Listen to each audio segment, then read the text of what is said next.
Okay, we're going to be solving multi-step inequalities, and we need to know that we solve these multi-step inequalities the same way we solve our multi-step equations, but we do need to flip the sign when we multiply or divide by a negative. So let's go ahead and look at an example.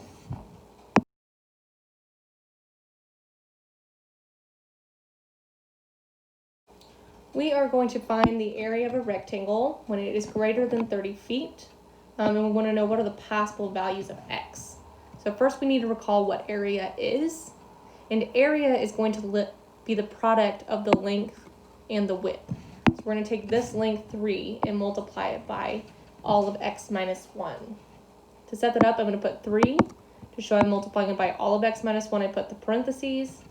And then my area is greater than 30. So I need to make sure that I use the greater than symbol and then put 30 on the other side.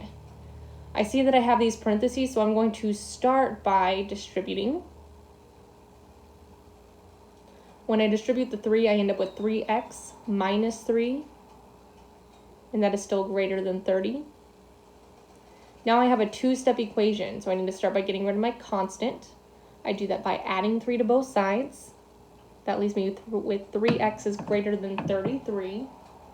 And my last step is to divide by 3 on both sides. When I do that, I end up with x is greater than 11.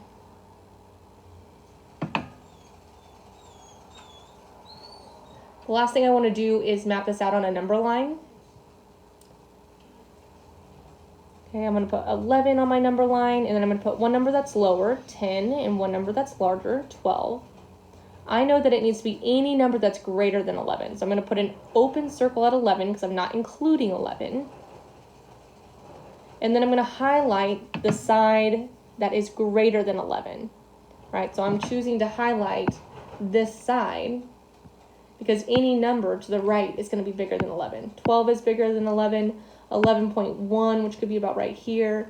11.5, all of those are bigger than 11, so I shade the entire region. And that is my answer.